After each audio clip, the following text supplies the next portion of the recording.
Towards a Spiritualized Society, Oroville, an Experiment in Prefigurative Utopianism. Doctoral thesis by Suryamai Ashwini Clarence Smith. Chapter 6. Spirituality and Prefigurative Politics in the Oroville Context. Quote, I'm ready to surrender to the Mother, to the Divine Consciousness, but I find it difficult to surrender to the Town Development Council, the Funds and Assets Management Committee, Oroville's working groups, because they are not connected to the fundamentals. Oroville Town Development Council member during Oroville's participatory working group selection process of 2017. It's a Thursday evening, and a group of Orovillians are gathered in the Awareness Through the Body Hall for our weekly sensory awareness session. For the first time, our facilitator has chosen to work with the 12 qualities identified by the Mother as essential to embody for an individual and collective spiritual evolution. She begins by reading out the names of each of the qualities and the description the Mother has given about them from a set of cards. As she does, I find that one of them particularly resonates with me: generosity. She then places each of the cards face down on the floor and asks us to pick one. If one card calls you, then pick that one. And if none of them calls you, then just pick at random, she says. We each pick the card, look at the quality, and then place it back. Mine is generosity. We then proceed to individually exploring, embodying each of these qualities through various spontaneous physical forms, our facilitator verbally prompting and guiding us to express outwardly, with our bodies, the quality as we are experiencing it within us. Once we have explored all 12, she guides us to create a collective shape, each embodying the quality they had originally picked. One by one, we add our bodies and our qualities to complement the growing form. I was very touched watching each person move and place themselves consciously, with depth of presence, care, and sincerity, their faces soft and receptive. I still remember the first, one of my peers, her intentional and deliberate walk to the center of the room, where she placed herself in a kneeling position, arms extended, embodying sincerity. Once we had each joined the form, our facilitator guided us to feel the collective shape and each of the qualities that we were embodying within it, repeating each of their names.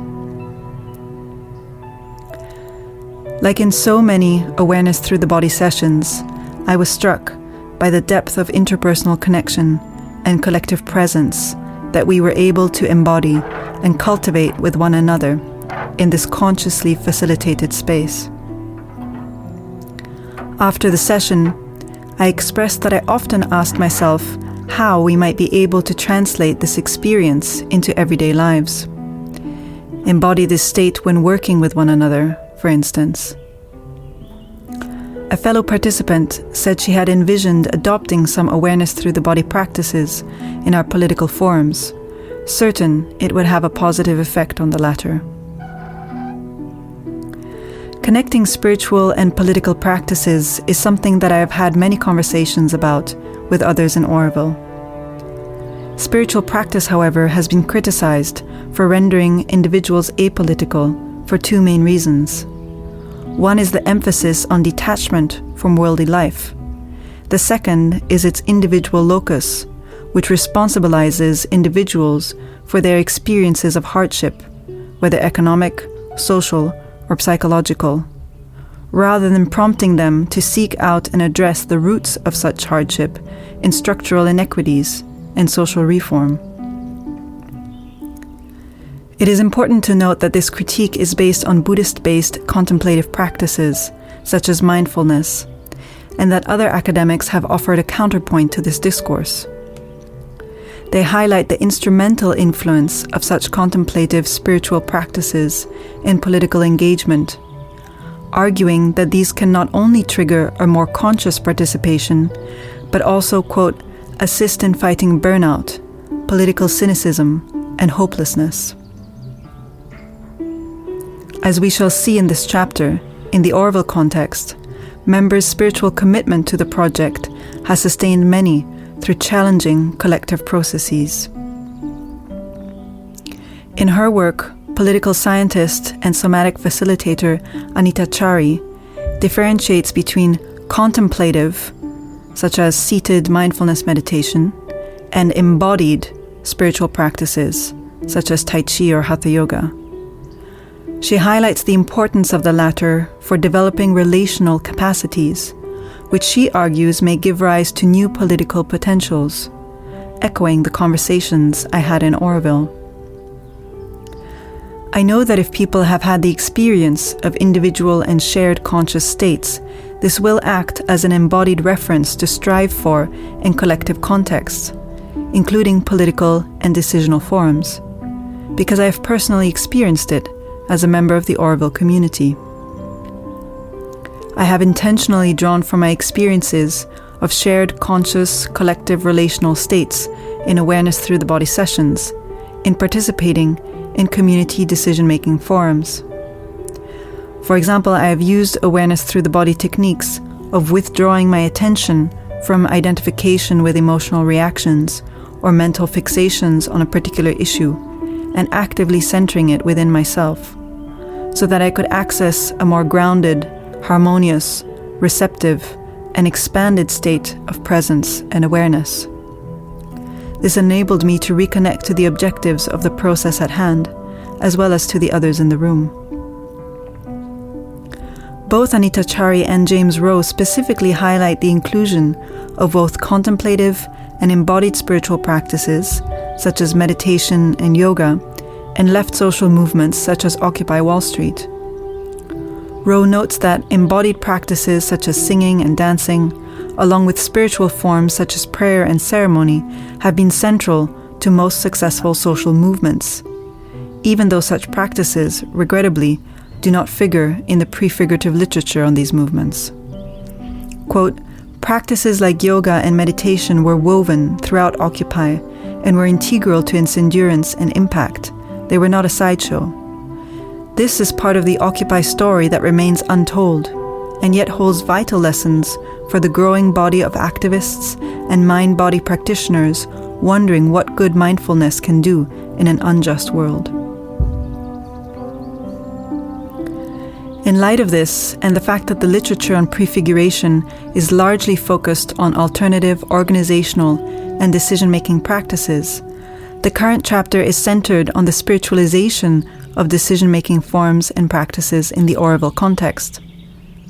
Through an examination of the selection process for Oroville's participatory working groups, whose emergence was examined in the previous chapter of this thesis, I explore the articulation between spirituality and political practice, furthering the debates outlined above on whether the former is instrumental and strategic for the latter, galvanizing and sustaining of conscious political participation.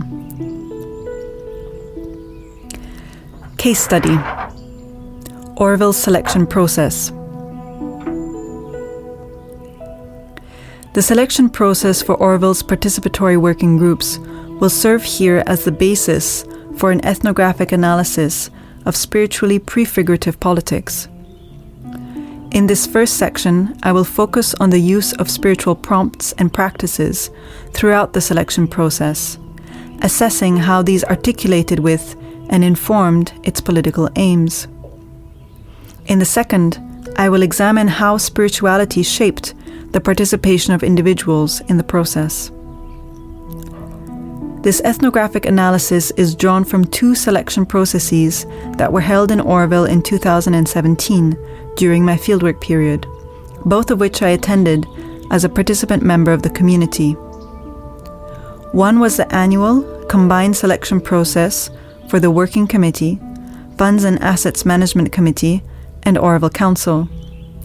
The other was an additional selection process for the newly mandated Town Development Council Interface Team, the first TDC team to be selected via this participatory process. A dedicated selection process was held for the latter in order to familiarize community members with the role of this new team, and because an entire new team needed to be constituted. In the annual selection process, typically only a few new members are selected to join existing working group teams, replacing individuals whose terms have been completed or who have decided to step down. Because the TDC selection process was held first, I refer to it here as the first selection process, and to the annual selection process as the second. To preserve the anonymity of individual participants, I exclusively use code names in this chapter. Attending the selection process. Any Orovillian can nominate themselves or others to take part in the selection process, either as candidates, those who are willing to take up a working group post, or participants, people who want to participate in selecting members of the new working groups. Those nominated by others are free to accept or decline to participate, but to be selected to a working group, one has to attend the 3-day selection process in its entirety. All who attend form part of the selection committee, and participants are eligible for selection as well as candidates. Any participant could decide, up until the final day of the selection process, to put themselves forward as a candidate, and any candidate could choose to withdraw and continue as a participant at any point in the process.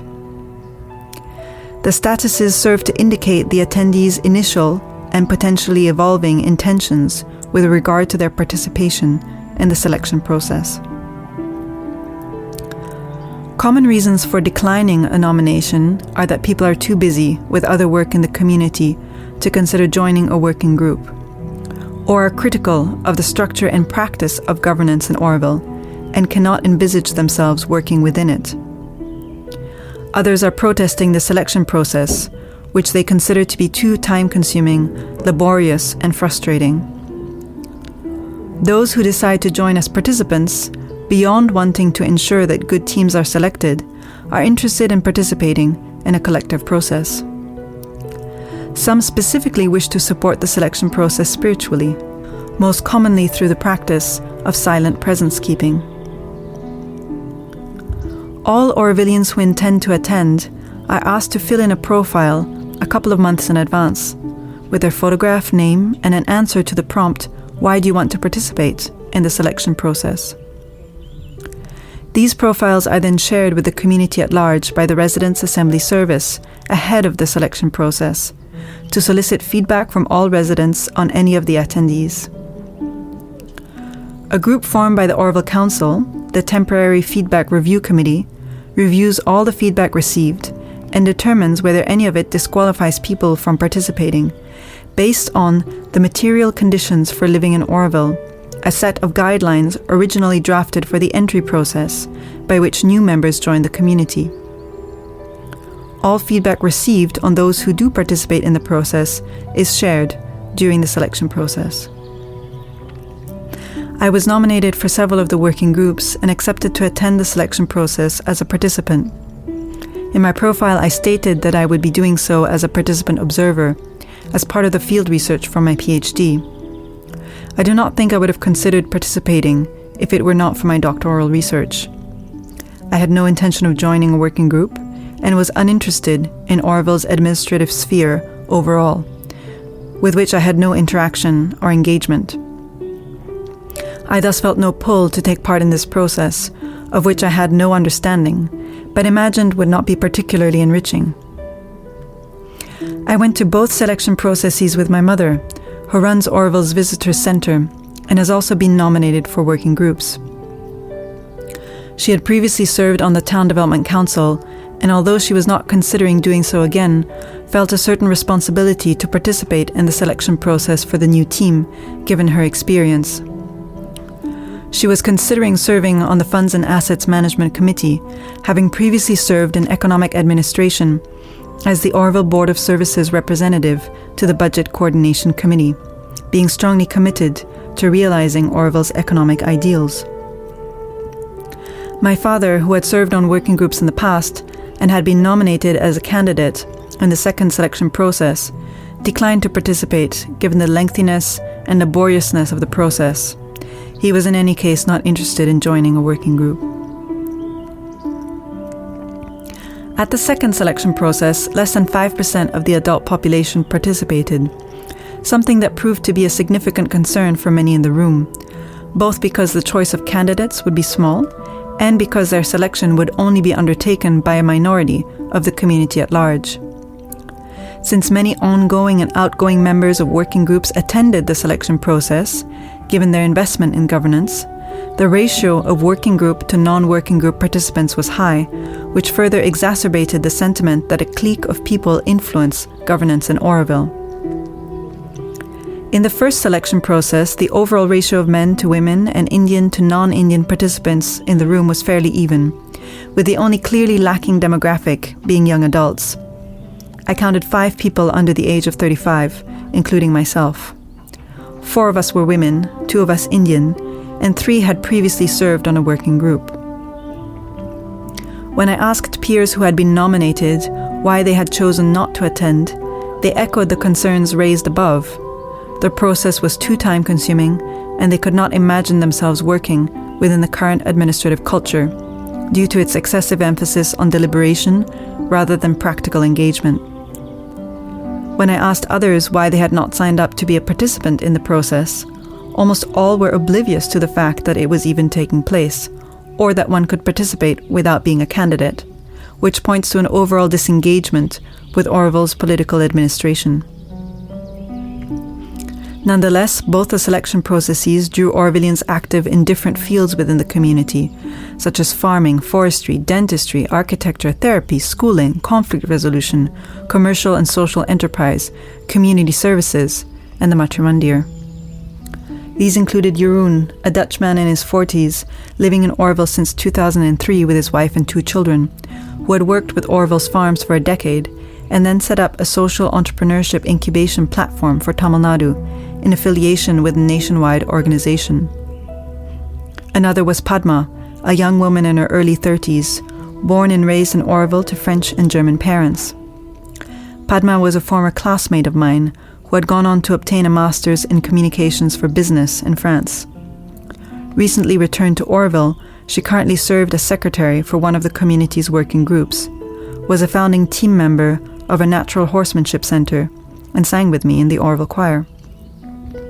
Renana, an Indian woman in her 60s, worked in Oroville's animal shelter and was a dedicated Aikido practitioner. She had joined Oroville in 1980 and had first been active in forestry.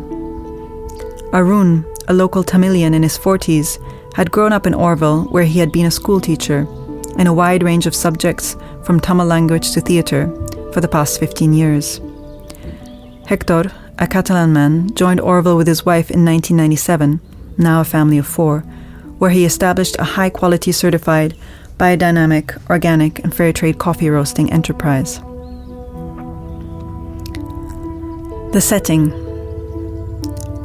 The selection process is hosted at Oroville's Unity Pavilion, a large building designed for collective events.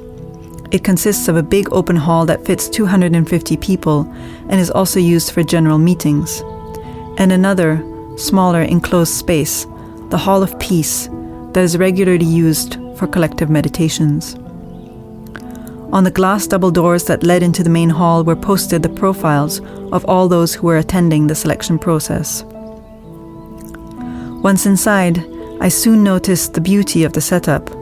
There were elegant flower arrangements, small low tables surrounded by cushions on the floor for people to sit on. At a welcome desk, each participant was asked to pick a token, which determined the table you were to sit at, and a bookmark. The tokens were small, square, laminated photographs of flowers, identified by the mother's spiritual names for them. The bookmarks were a collection of the 12 qualities of the mother's symbol. On one side, the name of the quality, on the reverse, a quotation by the mother on that particular quality. I picked mine at random, the quality peace, and the flower message, to know how to listen. and made my way to my designated table, identifiable by corresponding larger versions of the flower photographs. Each table also had folders with the Orville Charter, To Be a True Orwellian, and A Dream, and in the Town Development Council selection process, documentation of its recent restructure. At my table, I found Alina, a member of the Orville Council whom I knew, already seated. "We have to relook at the selection process," says Alina, before we even started. "Last time it was such a bumpy road. So hard." Prompting spiritually prefigurative political praxis. Embodying spiritually prefigurative states. At 9 a.m. on the first day, the facilitation team, a Frenchman in his 60s and 2 middle-aged Indian women, each Orwellian, used Tibetan chimes to indicate the beginning of the selection process. They stood in silence for quite a while, a couple of minutes perhaps, until the room fell quiet. Then one of the women started, saying, "So the future of Orville is in silence, when all is contained in silence." The second followed on with, "Let's all in our own ways try to touch the silence for a minute." And the third facilitator concluded with, "Maybe silence can be there for 3 days. That's our idea, that we don't forget the silence." While they were speaking, I found myself triggered by the scripted spiritual tone, something which would emerge as an issue for some participants throughout the process, although others appreciated it, even though the proposition was one that I very much connected with.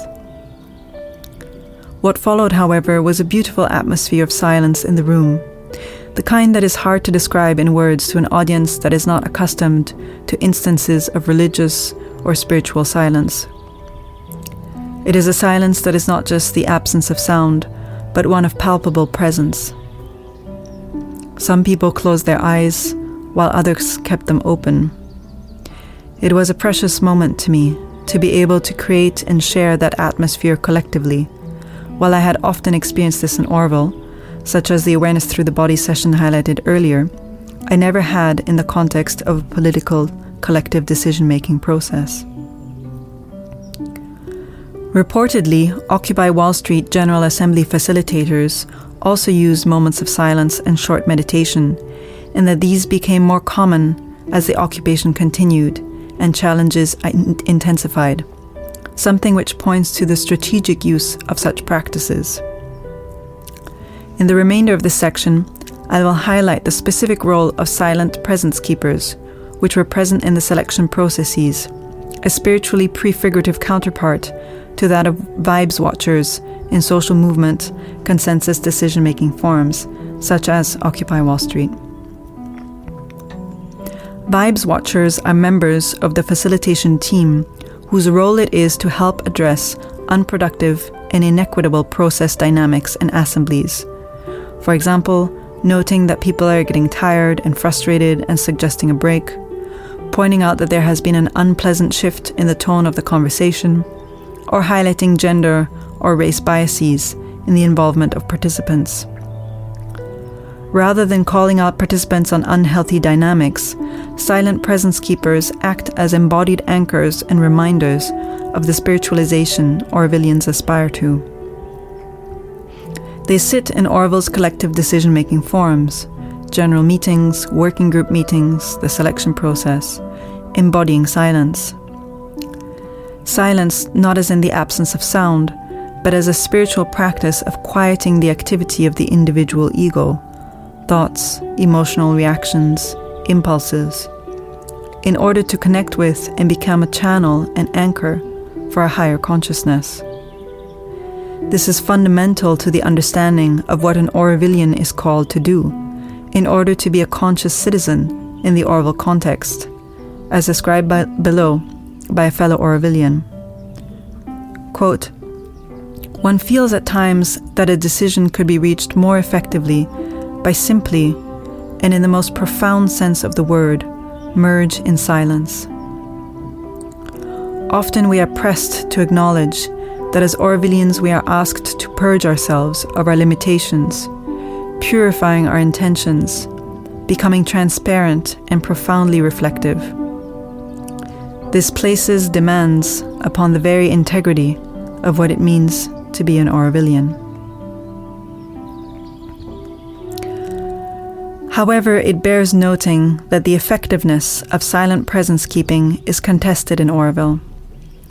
Members of one working group stated that while they could see a personal value for the individual practicing silent presence keeping amongst them, they did not experience a tangible contribution for the group deriving from his presence, and even felt uncomfortable by the attendance of someone who they perceived as entirely disengaged from their process. While the role of silent presence keeper is now a mandated one for Oroville's participatory working groups, some develop additional ways to support this interiorized dimension. The Oroville Council adopted the 6 agreements, a protocol of practices that prompt a more spiritualized state during discussions, such as taking a full breath before speaking, listening and speaking to the center as experienced spiritually, and empowering anyone to invite silence at any time, used as an opportunity for people to reconnect spiritually. We put a lot of attention and care in our posture, one Oroville Council member said, when the team were presenting themselves at the selection process. We ask ourselves, are we emotionally challenged? Do we have assumptions, judgments? We put lots of care to create a conscious space. While some community members applauded the Oroville Council's use of such spiritually conscious practices, others were more critical. Similarly to the observation made about silence presence keeping, they questioned whether such practices benefited the community at large by translating into more efficient processes and better decisional outcomes, or only the personal well-being of Oroville Council team members. Such doubts about the instrumentality of spiritual practices were expressed throughout the selection process. Prompting strategic spirituality. Both selection processes included a variety of spirituality-based practices that were used instrumentally to inform participation, and not necessarily or exclusively to induce a spiritually centered state. These were always based on material from the mother, clauses of the Oroville Charter, other statements she had made about Oroville, or the 12 qualities she had defined as essential to living a spiritually evolved life. In the opening session of the first selection process, a facilitator guided us through one such exercise. Let us imagine that there is something like the divine consciousness, an intentionally ironic rhetorical proposition, given that Oroville is based on this assumption. Imagine it is looking at everything we are doing, thinking, everything that we are, individually and collectively. How does the divine consciousness want me to be her willing servitor? The prompt is drawn from the first clause of the Oroville Charter, in which the mother writes that, quote, to live in Oroville, one must be a willing servitor of the divine consciousness. The facilitator invited us to concentrate on this question, specifically in relationship to our participation in the selection process, and then to pick a bookmark of the 12 qualities, also referred to as powers, of the mother, at random. We were to reflect and share a response to this quality at our tables, guided by 3 questions displayed on the PowerPoint presentation. Question 1. Do you feel the power of the divine consciousness has made a good choice? If yes, move on to question 2 and 3. Question 2. What does it tell you about your aspiration to participate in the interface team? Question 3. Can it help you to contribute meaningfully to the interface team? As we went to pick our cards, I was touched by the quality of the reflective and collective silence. Some people seemed to be genuinely keen to go through this spiritually reflective exercise, others to be just going through with it, and a few protesting by not participating in it. I don't play card games, said someone at our table, sarcastically. It's just too much, said the executive of a large commercial unit, to whom I later asked why she had not participated.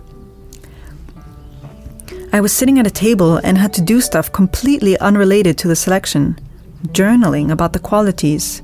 I don't understand why we just can't vote. Those who did participate, however, seemed to be informed in their positionality in the process by the exercise, which was also undertaken in the second selection process. The following ethnographic account is drawn from both processes. I picked gratitude, said Colette, a middle-aged woman who had told me earlier she was nervous about being here because she did not want to be selected, having already served on Orwell's working groups. I feel grateful there will be people to do the job, she said with a smile, as we all laughed, and I can be passive rather than active. I feel more comfortable about being here now. I shared that I had picked sincerity and that I felt relief, because while I had no intention of being selected, I was worried that I might feel called to. I picked surrender, said a young Indian woman who was still in her newcomer process. I just close my eyes and ask the divine to organize my life the way it wants, because I'm feeling like I already have a lot of commitments.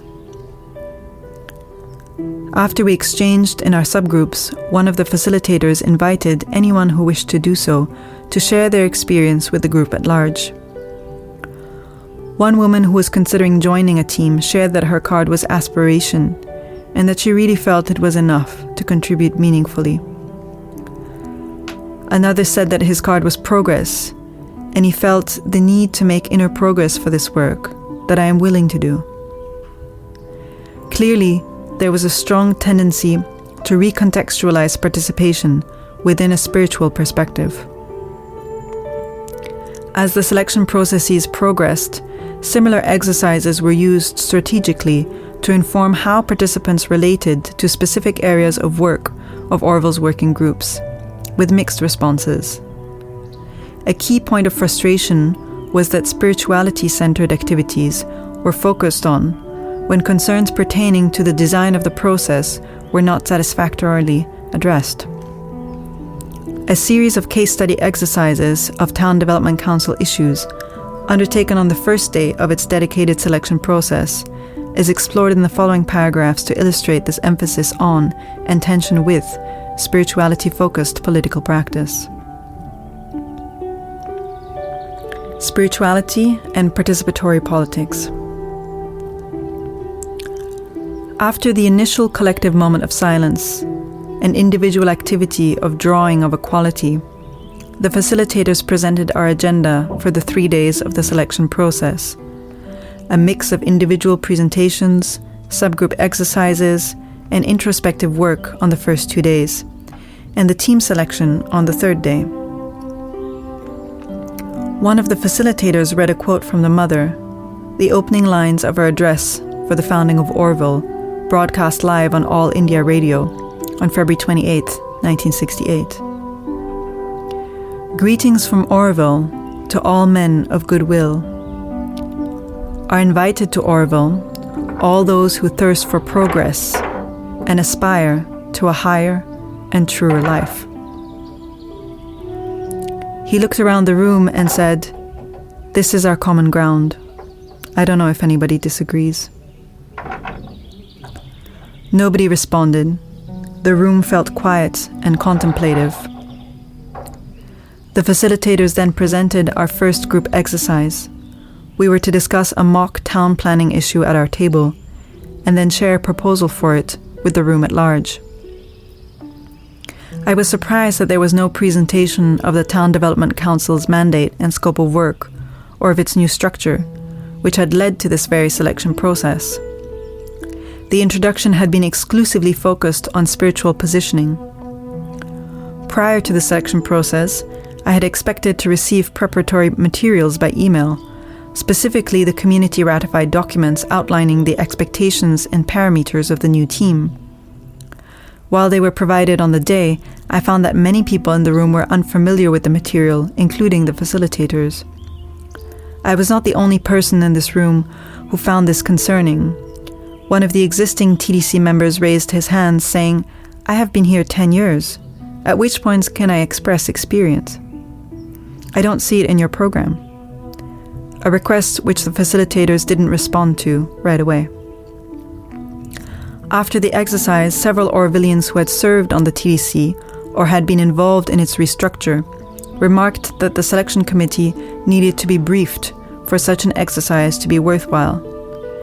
They need to participate with information, not opinion, exhorted an architect who had been on the restructure team. I was doubting if this would be practical. I was even doubting coming, said a participant who eventually left the process. I would have liked a presentation from the TDC, targets, difficulties. They know better than any of us. They could have made some practical recommendations. A presentation of the Town Development Council had not been programmed, and we continued with spiritualized iterations of the same exercises the facilitators had planned.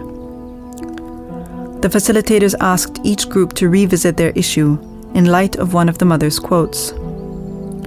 If the growth of consciousness were considered as the principal goal of life, many difficulties would find their solution. We were prompted to notice what changed within us and our perception of the situation. Following a period of individual reflection, we each went on to share our insights within our subgroups. I remember feeling stumped in terms of how fostering a growth of consciousness could be facilitated to address the issue we had been working on. A current member of the Orville Council sitting at my table said, "A change of consciousness can be very small. It doesn't have to be big. And a group can commit to do that. It's not just good or important, it's necessary. If we don't, we are doing the same thing as everywhere else." At another table, I heard someone else say, "But there is no reason to just rely on the growth of consciousness. We can also use common sense. We can also work." These two comments portray the crux of the issue. Focusing on the spiritual can either distract from strategic action or inform and perhaps transform it. Attempting the latter is critical to Orville's spiritually prefigurative project, and in the next activity, a more practical attempt at infusing Orville's ideals into the governance of the community's issues was proposed, with continued mixed responses and results. Engaging with the Orville Charter. I am a bit shy about proposing the next exercise, says one of the facilitators, his upper body curling back, seemingly withdrawing from us, while the characteristically playful sparkle in his eye and smile ready to erupt remained undeterred. "I'm afraid that many people will, he says, imitating frustrated annoyance. The charter is projected on the screen. "I cannot resist the temptation to read it out loud," says the facilitator. "I hope you don't mind." Nobody says anything. I find it a bit heavy-handed. I love the Orville Charter, and I'm absolutely for making it central and applicable to all undertakings in Orville. It is the hint of a proselytizing tone that is triggering me. After reading the charter, he poses the prompt for the exercise we are to undertake. How can the first article of the chapter be a framework to guide the Town Development Council's terms of reference and detailed development plan? Within the same breath, he defends the proposed exercise, saying, "As long as we don't make the charter a practical tool, we will not make it." I noticed two of the architects of the terms of reference looking at each other, eyes wide with frustrated disbelief. "What is this question?" one of them asks recalcitrantly, belying the perceived futility of such an exercise in light of the ongoing lack of information provided on the terms of reference, TOR, and Detailed Development Plan, DDP. The facilitator continues on to explain the exercise. We are to now re-examine the issue we have been working on at our small tables, with the first article of the chapter as a point of reference. Orville belongs to nobody in particular. Orville belongs to humanity as a whole. But to live in Orville, one must be a willing servitor of the divine consciousness. The exercise seemed to have varying degrees of success. In our issues of donations, the Charter is the ideal reference document, is the report from one table working on conditions under which to accept donations to the community. The first point of the chapter is not applied here.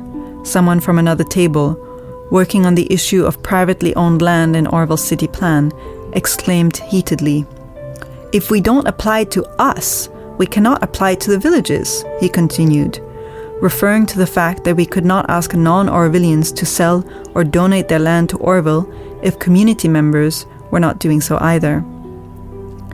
This was revelatory of a greater issue with spiritualized governance in Orville, articulated by another participant in the second selection process, that it could not be the exclusive responsibility of the working groups to ensure that Orville progressed according to its ideals. All Orvillians were responsible for acting as conscious citizens in order to create a spiritual polity. The exercise thus revealed a range of responses to the attempted articulation between the ideals of the Orville Charter and the governance of the community in practice. Whilst these ideals were able to offer clarity and guidance in some cases, agency was disabled in scenarios in which present situations so contradicted with them that participants struggled to envisage how the Orville Charter could possibly practically be realized within these conditions. Yet many chose to attend the selection processes to address this gap between ideals and ground realities. It is to their motivations that we turn next. Spiritual motivations for process participation. A core component of the selection process is individual presentations by each of the participants. These are short, only a couple of minutes long for each person, and there is no set format or questions they have to address. In the processes I attended, some people chose to highlight their professional experience, education, or specific agendas they had, relating to their candidacy for a working group. Others simply expressed that they felt a spiritual calling to work on the team, and some had been nominated by others and were curious to see if they might feel called to join a team during the course of the selection process. Among the candidates were people who had no previous or even related experience of administration or expertise in the areas of work of any of the working groups, and people who did.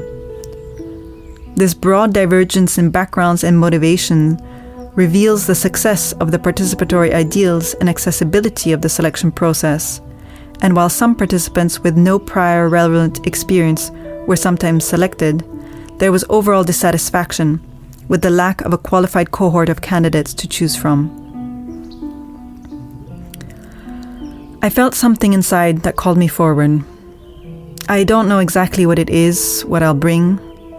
I have the ability to learn, was the extent of the individual presentation of one participant who ended up being selected. One of my peers who had been selected in a previous process said she had attended it because she was nominated, although when she was first notified of this by the Residents' Assembly Service, told them they must have called the wrong person. She said she knew very little about Orville's structure and administration, but accepted the working group membership she was selected for and learned on the job. Quite a few people shared similar stories during the selection processes I attended, expressing that they unexpectedly chose to take up working group posts for the experience of serving on one. Many participants who did have a significant breadth of relevant experience for joining an Orville working group did not highlight this in their presentations, expressing instead their commitment to the community and its ideals, often visibly moved. One such candidate, a woman in her 60s who had served the community in many capacities, simply said, "I got nominated and I care for this community a lot. I come from a point of service. My heart is very strong for this evolving experiment," with humility and sweetness. Where people specifically raised the ideals of Orville in their personal presentations, these were often linked to dissatisfaction with how these were articulated in practice in Orville, or facilitated by a given group. "I'm interested in ideals. I'm an idealistic man," said one candidate interested in joining the Funds and Assets Management Committee, Vincent, who had been researching and formulating proposals for economic reform in Orville. "I propose myself as someone who really works on new steps towards alternative economy." Along the same lines, another participant, an outgoing member of the Orville Council, an executive of one of Orville's most successful enterprises, said, "I am willing to help the FAMC as a resource person to help it align with our ideals, which I feel is not currently the case." During the Town Development Council selection process, one candidate, among the few with professional town planning experience, expressed that she was frustrated and fascinated again and again by the issue of planning in Orville, which she said was about collective growth and development to come to a new consciousness, not about building a city as quickly as possible. Another said she came to Orville 20 years ago to build a city, but was not interested to build a city that is beautiful with no spirituality. Both comments pointed to the perceived lack of centrality of spiritual development in the current town planning process and a desire to address it. Besides ideals, some participants mentioned the mother as a source of inspiration for their desire or willingness to serve on Orville's working groups. One candidate for the Town Development Council said their interest was to serve the mother by developing the city, referring to the city plan which the mother had commissioned an architect to design.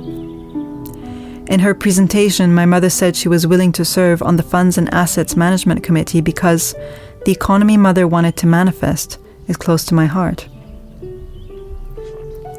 Perhaps contrary to an outsider's expectations, evoking the mother can be contentious in the Orville context, for doing so is sometimes perceived as instrumental to legitimizing personal views and agendas.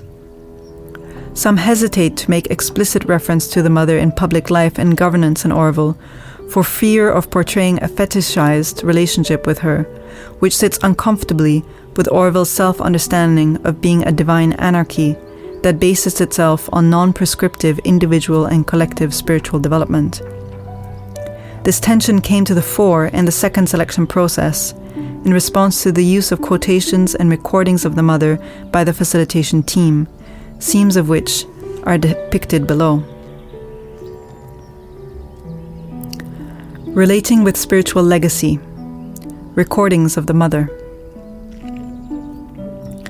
On Sunday morning, the third and last day of the selection process, one of the facilitators opens a session by reading a quotation of the mother from a slide of the PowerPoint presentation.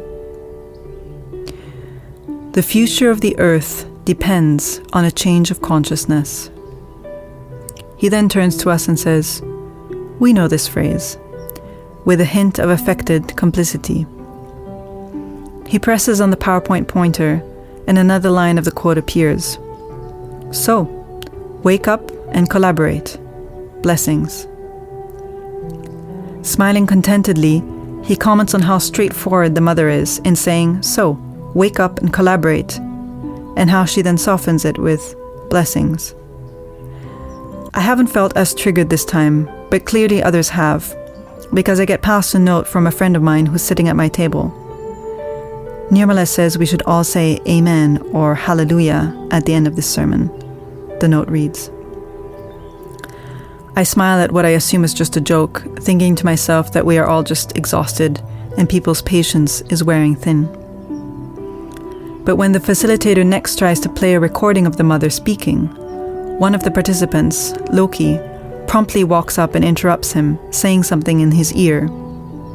I'm surprised, both at the rather bold intervention, but also because the participant is someone I see regularly at the Sri Aurobindo Ashram in Pondicherry. For this reason, I don't expect him to be uncomfortable at the proposition of listening to the mother. I too am feeling really uneasy about it, however. I'm hearing it sounds like Sunday church, says the facilitator. The room is tense. The facilitation team call for a tea break, presumably to confer, about what to do next. When we come back, a second facilitator is ready to play the recording. "But it's going to be a problem for Loki," says the first, out loud to the room.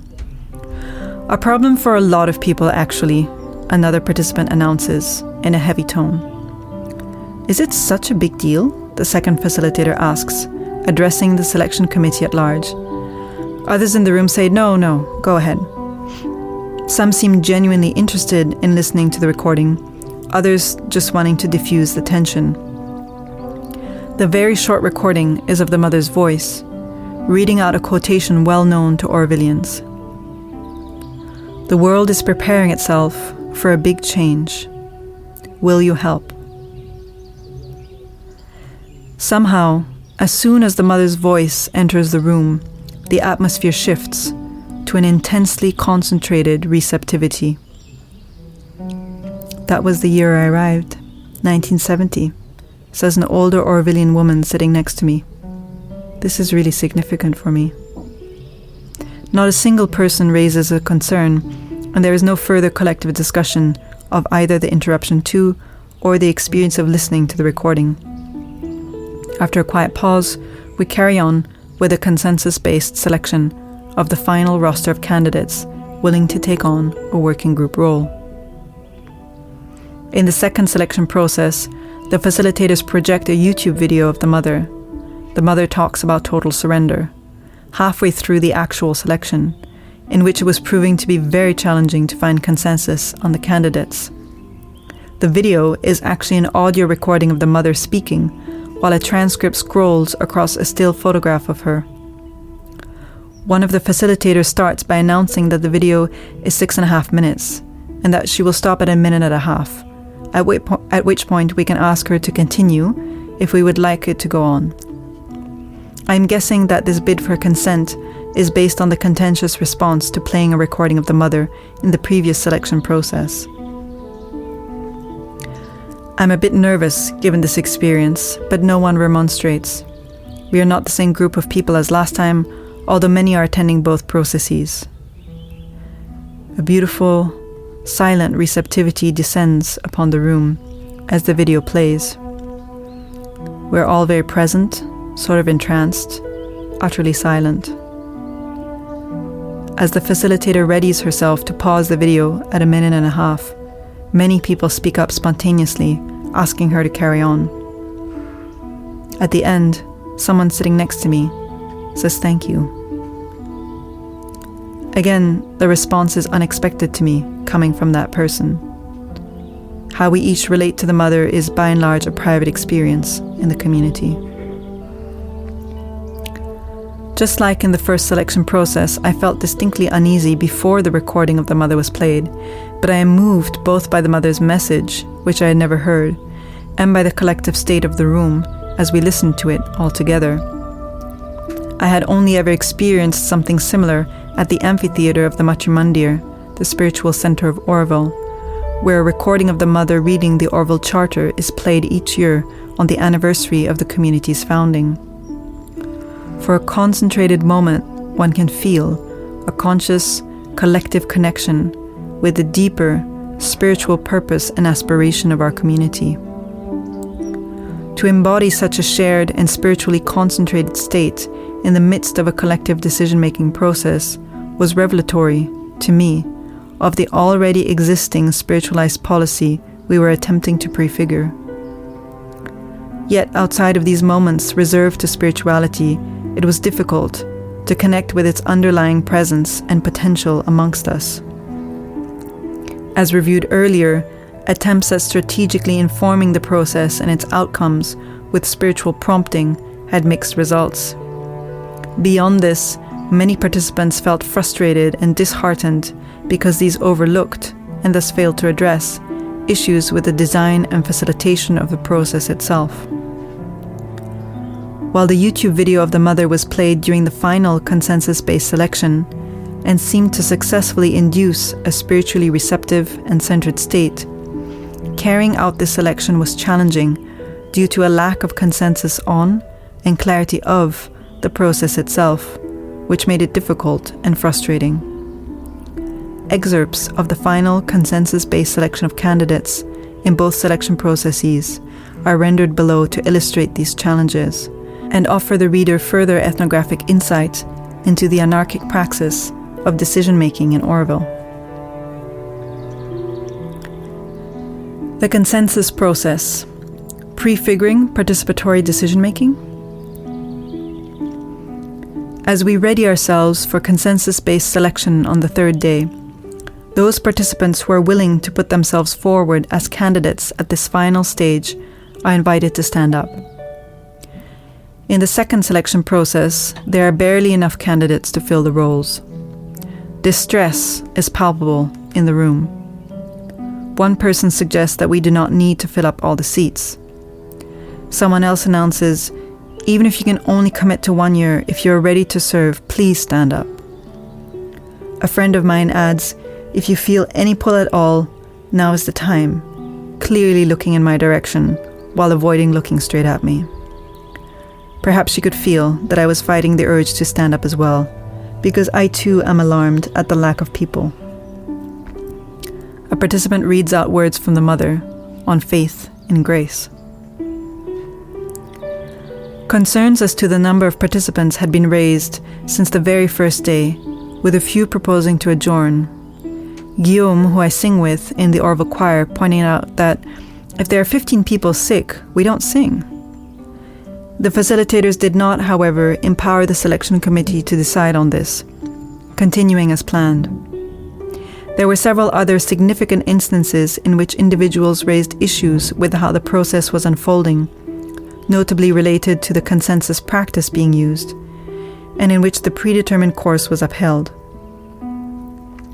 This lack of ability of participants to determine the agenda frustrated many in the room, and stands in contrast with prefigurative assemblies in which collective agency is the basis and ideal of the practice of participatory politics. Other participants insisted that the parameters of the selection process could not be altered while in course, because these had been mandated by the community at large, only a fraction of which were present. To begin the consensus process, we are divided into 10 tables of 5 people, each group handed a list of candidates and a task to select their ideal team. At the first selection process, there is immediate controversy over the list. Why does it list all participants and not only candidates, those who are willing to be selected? This is what the community has ratified as the participatory selection process. A member of the Oroville Council responds, "We need to respect and protect the process. At the end, we can evaluate to make this process better. Sorry for the confusion. Obviously, you are not going to select someone who is on the list but has said they would not join a working group." "Then what's the point of having them on the list?" one of the participants retorts. "It's nuts."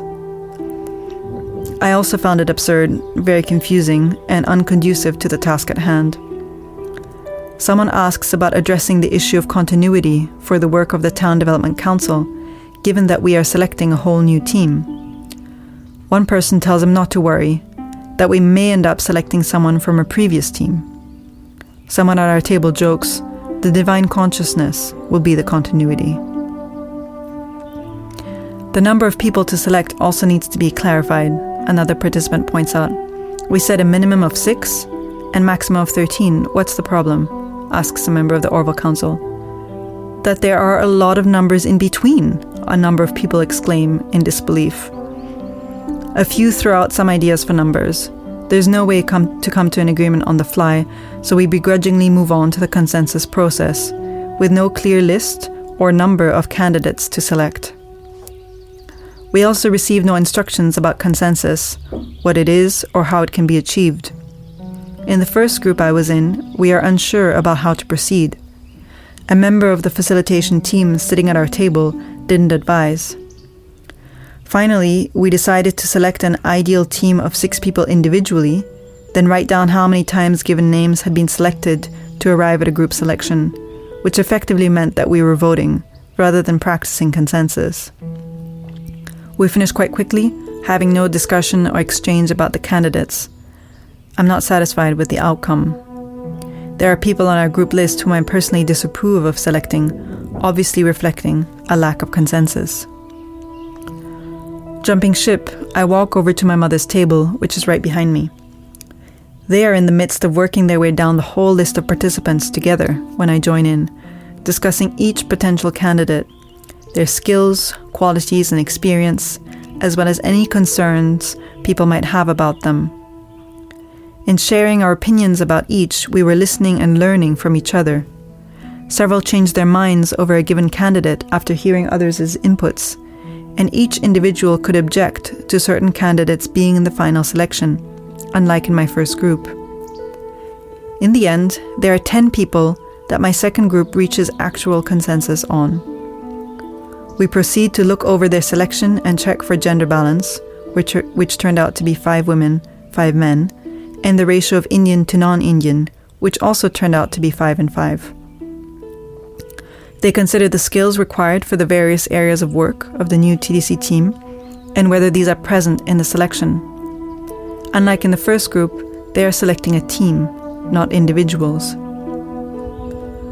Once each subgroup has made their selection, we stick red bindis under the names of people selected, each of which is displayed on boards at the front of the room. How many times an individual has been selected by a subgroup is then added up. I was immediately disappointed. All that work we did on team composition in my second group, and now we are back to selecting on the basis of individuals. The outcome of the first round of the Town Development Council selection was 2 people unanimously selected by each subgroup, and there is a fair amount of contesting as to how to move forward. One person says we should go back to the drawing board because we need a team, not just individuals. We finally decide to keep the 2 selected candidates and to do a second round in subgroups to see if we would arrive at consensus for additional members.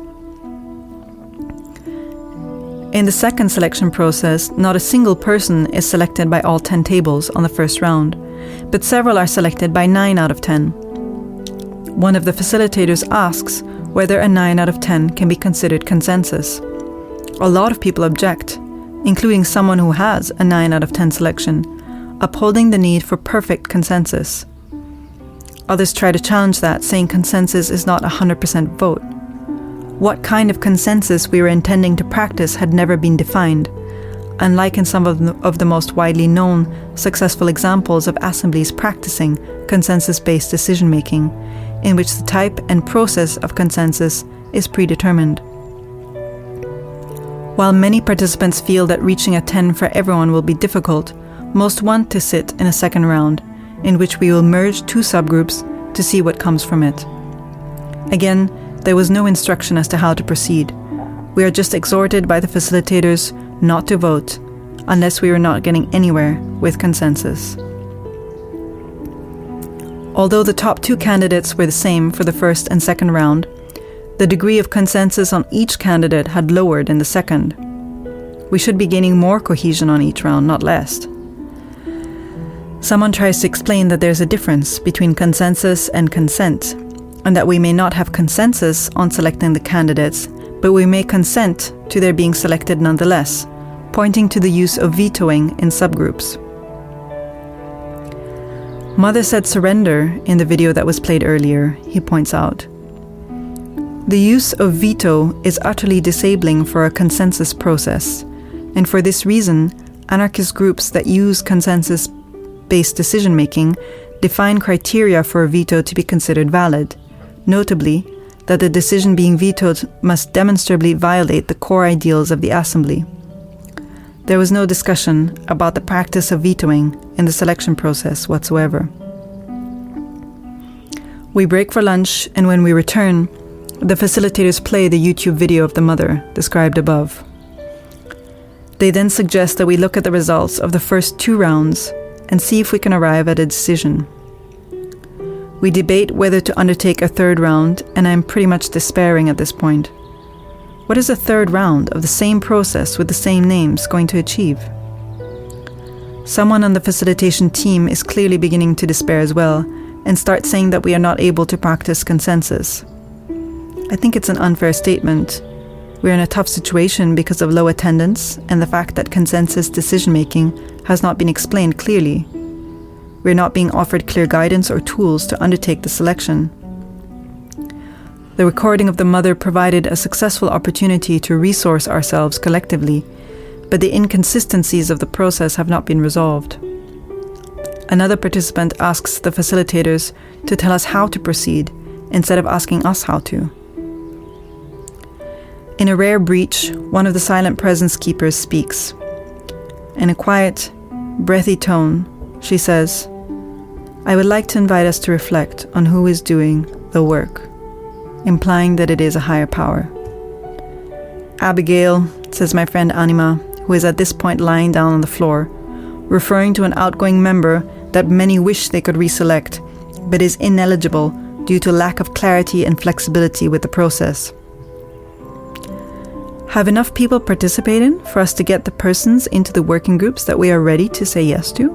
Someone asks, again raising the issue of low participation. I call for a tea break. It's already 3 p.m. We were scheduled to finish at 1 p.m.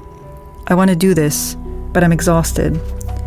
Yes, please, say others.